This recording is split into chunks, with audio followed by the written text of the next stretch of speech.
So hello traders.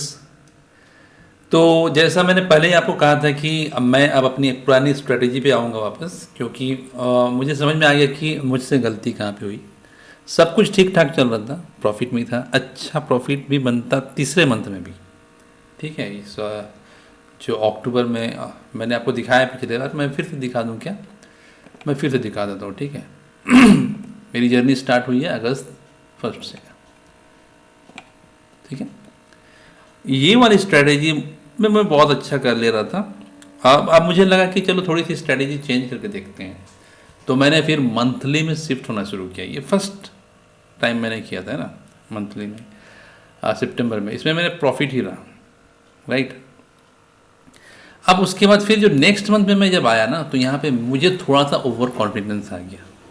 ठीक है, मुझे लगा कि अरे वाह, मेरी तो मतलब अच्छी चल रही है, मेरे एनालिसिस ठीक है। तो मैंने इस मंथ में भी मंथली मैंने लिया था। इसमें थोड़ा सा अमाउंट मैंने बड़ा कर दिया, ठीक है। मतलब उतना बड़ा भी नहीं कि बहुत बड़ा लॉस हो जाए, लेकिन मेरा जितना प्रॉफिट था उससे भी 2-3 हज़ार रुपये बढ़ा के मैंने सोचा कि मेरा एनालिसिस ठीक है, तो मैं इसमें भी हिट कर जाऊंगा, ठीक है। और लेकिन हुआ भी है ना, लेकिन मेरा यहाँ पे फियर जो है मेरे ऊपर हावी हो गया। फियर हावी हो गया, तो मुझसे यहाँ पे फिर से मेरा जो माइंड है थोड़ा सा डिस्टर्ब हुआ। और अगेन फाइनली मैं बिल्कुल परेशान होकर इसको ट्रेड को पूरा स्क्वायर ऑफ कर दिया ना। लेकिन जानते हो कि जब जिस दिन एक्सपायरी हुई ना, उस दिन ट्रेड मेरे ही फेवर में गया।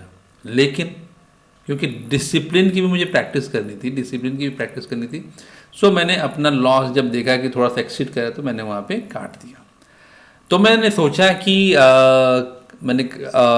सोचा कि क्या मुझे स्टॉप लॉस वहाँ पे लेना था, ठीक है। तो बिल्कुल नहीं लेता, यदि नहीं लेता तो मेरा 13,000 या 14,000 के लॉस पे मेरा रिस्क था, और 29 अप्रोक्स 30,000 का मेरा प्रॉफिट होता, ठीक है। तो 14-15,000 जो है ना, जो मैंने डिसाइड किया था, अगर मैं उस पर कायम रहता तो मेरा ये महीना भी बहुत अच्छा ही जाता, मेरा जो है बहुत अच्छी इसमें मुझे इनकम होती। लेकिन फिर मैं यहाँ पे मेरा फोमो जो होता है वो मेरे ऊपर हावी हो गया, और अल्टीमेटली मैंने इस ट्रेड से एग्जिट कर दिया। फिर मैं सोचा कि नहीं, कहीं तो कुछ तो गड़बड़ हो रही है। मैं वापस अपने पुराने स्ट्रेटेजी को फिर से टेस्ट करने स्टार्ट कर दिया यहाँ से 29 से। अब यहाँ से देखो आप 29, 30 ऐसे करके ये आगे बढ़ रहा है। यहाँ पे हम लोग इसको ये कर लेते हैं, अगस्त सितंबर अक्टूबर 29 से ये हम यहाँ पे आ जाते हैं। ये फिर यहाँ से मैंने फिर से स्टार्ट कर दिया सेम स्ट्रैटेजी, जो पर डे का इंट्रा डे ट्रेडिंग होती है, उसको मैंने स्टार्ट कर दिया। एक दिन मेरा लॉस रहा यहाँ पे, ये वाला, ठीक है। यहाँ पे भी मेरी साइकोलॉजी थोड़ी सी दिक्कत कर रही थी, ठीक है। क्योंकि होता है ना कि जब आपका एनालिसिस अच्छा होने लगे, आपके सारे ट्रेड्स मतलब 80% 90% ट्रेड्स आपके आपके फेवर में जा रहे हैं, मतलब आपकी एनालिसिस अच्छी है, आपको ट्रेड समझ में आ रहे हैं, आपको मार्केट नज़र आ रहा है कि मार्केट में अब कहाँ पे क्या चीज़ होने वाला है, तो उस वजह से आप थोड़े से ओवर कॉन्फिडेंस में आ जाते हो। लेकिन एक गलती, और वहाँ पे यदि नहीं रुके तो हमारी मेहनत जो है बेकार हो जाती है। तो मुझे इस पे भी मैं इस पे काम कर रहा हूँ कि मुझे अपना स्टॉप लॉस लेने आना चाहिए, ओवर कॉन्फिडेंस नहीं रखनी है, और प्लस एक डिसिप्लिन को मेंटेन करके ही रखना है, ठीक है। पैसे आज नहीं तो कल फिर बन जाएंगे, मेरी एनालिसिस यदि ठीक है तो कल फिर बन जाएंगे। लेकिन पैसा लूज कर दूँ यदि, तो फिर मेरे लिए फिर से वो क्या है ना, स्टार्ट में आना पड़ेगा। तो ट्रेडिंग में यदि आपको सफल बनना है, इसका सिर्फ एक ही फॉर्मूला है कि आपकी फर्स्ट थिंग कि आपको मार्केट का ज्ञान होना चाहिए। मार्केट में एनी टाइम हर स्मार्ट ट्रेडर पैसा बना रहा है, चाहे वो बायर हो चाहे सेलर हो, चाहे आप स्ट्रेडल सेल कर रहे हो चाहे स्ट्रेडल बाय कर रहे हो, सब जगह पे जिन्होंने मार्केट को अंडरस्टैंड किया है वो डेफिनेटली पैसा बना रहे हैं। यहाँ पे आप मेरे साथ ही देख लो, ठीक है। अभी ये छोटे छोटे ट्रेड हैं, क्योंकि मैं इनको टेस्ट ट्रेड करता हूँ, ठीक है। मेरे पास मैं कुछ दिनों बाद मैं अपनी क्वांटिटी बढ़ाऊंगा, या फिर मेरा अपना होल्डिंग टाइम बढ़ेगा, दोनों में से कोई एक चीज़ करना है। मैंने कहा है आपको कि जब आपका ट्रेड्स आप सीख जाते हो, आप प्रॉफिट में आने लगते हो, तो आप दो चीज़ें कर सकते हो। एक, अगर आपके पास कैपिटल है तो आप थोड़ा सा लॉट साइज बढ़ाइए, और यदि नहीं है तो भी घबराने की कोई बात नहीं, आपको होल्डिंग टाइम को थोड़ा सा बढ़ाना पड़ेगा। ठीक है, अब होल्डिंग टाइम बढ़ाने में आपका बायर्स एंड सेलर्स दोनों का जो है ना वो सिस्टम थोड़ा चेंज हो जाता है। यहाँ पे मैं अभी ऑप्शन सेल करके ही चल रहा हूँ, ऑप्शन सेल करके चलता हूँ, कभी कभी बाय भी करता हूँ, लेकिन मैं जनरली ऑप्शन सेल करता हूँ। लेकिन मेरा इंटरेस्ट है बाइंग में, क्योंकि मुझे बाइंग में भी बहुत अच्छे ट्रेड्स नज़र आते हैं। इनफैक्ट देखो, अगर कोई सेलर है तो उसको बाइंग का भी नॉलेज रहता है कि यहाँ पे बायर पैसा बना रहा है। ठीक है, वो बायर्स को भी ट्रैक करता है। तो बाइंग में क्या है, पैसे बहुत अच्छे बनते हैं। यदि मैं अपना रिस्क थोड़ा सा ले लूँ, 10,000 20,000 मान के चलो, 10-20 हज़ार का है ना, और मेरी एनालिसिस जो है अच्छी है। ठीक है, तो अगर एनालिसिस अच्छी है तो और इतना अगर हम ट्रेड में लेने लायक हैं, प्लस जितना रिस्क है वो मेरे कैपिटल का कुछ परसेंटेज है, मैक्सिमम 10%, मैक्सिमम, अदरवाइज 1% बहुत है। ठीक है, 1% जो है वो आपको कभी डूबने नहीं देगा। यदि आपके ट्रेड अच्छे चल रहे हैं तो आप 1% का रिस्क लेकर अपने कैपिटल को ग्रो करते जाइए, बहुत अच्छे ट्रेड्स आपको मिलेंगे भी, और आप प्रॉफिट में आते चले जाओगे। तो मेरी इंटरेस्ट है कि मुझे बाइंग भी करनी है, लेकिन मुझे उसके लिए पहले अपना कैपिटल उस बाइंग के रिस्क के लिए पहले बनाने हैं। ठीक है, तभी कॉन्फिडेंस बिल्ड हो पाएगा। यदि आप एक लॉट से यदि आप पैसे नहीं बना सकते हो तो ज़रा सोचो कि बड़े बड़े कैपिटल डाल के आप क्या कर लोगे, बल्कि वहाँ पे नुकसान इतना तेज़ होगा कि बिल्कुल आप मेंटली हार जाओगे फिर ट्रेडिंग में। और यहाँ पे माइंडसेट ही सबसे बड़ा आपका हथियार होता है, प्लस आपकी एनालिसिस। मार्केट को आपको देखना पड़ता है, मार्केट को ट्रैक करना पड़ता है, मार्केट को एक बच्चे की तरह समझना पड़ता है। तो ये सारी चीज़ें ही आपको प्रॉफिटेबल बनाएंगी। तो अभी तक तो देखो ठीक चल रहा है, मैं फिर से अपने पुराने स्ट्रेटेजी पे आ रहा हूँ और अब मैं इसको कंटिन्यू करूँगा। यहाँ पे मैं आपको बता दूँ कि गलती क्या हुई, मैं फिर से यहाँ पे चलता हूँ। यहाँ पे गलती क्या हुई देखो मैं बता रहा हूँ, आप यदि आप भी इसको मानते हो या आपके साथ भी ऐसा हो तो आप इसको ज़रूर से चेक कीजिएगा। यहाँ पे गलती क्या हुई, ये बहुत अच्छा चल रहा था मेरा सिस्टम, यहाँ पे भी मैंने प्रॉफिट बनाया। अब देखो मेरे दिमाग में क्या है, ये वाला सिस्टम। ठीक है, मुझे पर डे प्रॉफिट बनाना, मेरी एनालिसिस अच्छी है और मेरा जो है विनिंग रेशियो अच्छा है। अब मुझे सेम प्रिंसिपल यहाँ पे भी अपनाना था। ठीक है, यहाँ पे जैसे मेरा अगर 500 रुपया प्रॉफिट है या 500 रुपये लॉस, दोनों में से किसी एक में मैं निकल जाता हूँ। ठीक है, एग्जिट कर जाता हूँ। अब इसमें ज़रा सोचो, मुझे यहाँ पे 3-4 हज़ार का मैंने यहाँ पे ये किया, टारगेट रखा, और यहाँ पे मैंने सडनली बढ़ा दिया उसको। तो जब इसमें जो रेशियो चल रहा है वही चीज़ मंथली में भी मैं यदि अप्लाई करूँ तो मंथली में भी तो यही होगा ना, मंथली में भी यही होगा। बल्कि मंथली में थोड़ा सा मेरा जो है एनालिसिस थोड़ा सा डगमगा सकता है, क्योंकि पर डे यदि मार्केट को मैं ट्रैक कर रहा हूँ तो वहाँ पे मुझे मार्केट्स का पता है कि कल कहाँ पे रेजिस्टेंस है, कहाँ पे सपोर्ट है। लेकिन एक मंथली स्ट्रैटेजी में, मंथली में मुझे उतना एक्यूरेसी मुझे नहीं मिल पाएगी।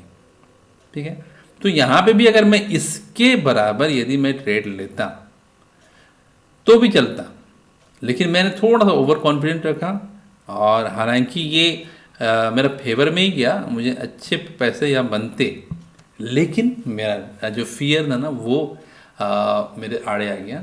तो अल्टीमेटली वही माइंडसेट का ही गेम है ये। अगर मेरे पास उतने पैसे होते, मेरे पास उतने पैसे होते कि चलो ठीक है यार 14,000 15,000 क्या हो, कुछ नहीं है, तो यहाँ पे मैं बड़े आराम से 30,000 के आसपास बना लेता इस महीने में। ठीक है, तो सबसे पहले आपके पास कैपिटल होना चाहिए, आपके पास इतना कैपिटल होना चाहिए कि आप उससे एक रिस्क ले सको। आप कोई शॉप खोलते हो, चाहे आप कोई बिजनेस करते हो, कोई सा भी, इवन हम जो पढ़ाई करते हैं उसके पीछे भी तो हमारी कैपिटल लगती है ना। तो कैपिटल हमें पता होना चाहिए कि मैं इतना रिस्क ले सकता हूँ। ठीक है, मैं इंजीनियरिंग के लिए पैसे जमा करके मैं मेडिकल की तैयारी नहीं कर सकता ना, मेडिकल कॉलेज में एडमिशन नहीं ले सकता, प्राइवेट की मैं बात करूँ तो मेरा रिस्क उतना ही होना चाहिए जो मेरे लिए परमिसेबल है। तो यहाँ पे मुझसे गलती यही हुई, इन ट्रेड्स में मेरा माइंडसेट बिगड़ा, और उसके पीछे की वजह सिर्फ यही थी कि अब मेरा जो रिस्क मैनेजमेंट वो यहाँ पे गलत हो गया। अदरवाइज सब कुछ बाकी ठीक ही ठाक चल रहा है। अब मैं फिर से अपने इस वाले स्ट्रैटेजी पे आ गया हूँ और मैं अभी इसी पे आगे बढ़ूँगा और मैं आपको अपडेट देता रहूँगा। तो यदि आप भी ट्रेडर हो और आपका भी लॉस हो रहा है तो सबसे पहले आप इन पे वर्क करो। इसका एक बिल्कुल एक रोड मैप है। पहले आप 2,000 रुपये अरेंज करो, 2,000 रुपये अरेंज करो। वो 2,000 रुपये कहाँ से अरेंज करो, मांगे नहीं, ठीक है। पहले तो आपके पास होने चाहिए, 2,000 रुपये होने चाहिए आपके पास, एक फालतू पड़े होने चाहिए। इस टाइप से समझो कि 2,000 रुपये आपके पास होने चाहिए, प्लस उस 2,000 के रिस्क से आप मार्केट में 2,000 रुपये बनाओ, ठीक है। उसमें आपका एनालिसिस होना चाहिए कि आपने जो भी ट्रेड लिया वो ट्रेड में आपका प्रॉफिट होना चाहिए। अब यहाँ पे कुछ चीज़ें ऐसी हैं जो प्रोबेबिलिटी इनकी ज़्यादा है, वहाँ पे आपके प्रॉफिट के चांसेस हैं। जब मैं कह रहा हूँ आपको कि 2,000 रुपये का रिस्क यदि आप लोगे, है ना, तो वहाँ पे आपके 2,000 बनने की भी चांसेस हैं। 500 तो कम से कम बनेंगे या 1,000 बनेंगे, लेकिन वहाँ पे आपको सेलिंग करनी पड़ेगी और सेलिंग के लिए पैसे लगते हैं। सेलिंग में कम से कम 2.5 लाख रुपये लगते हैं, ठीक है।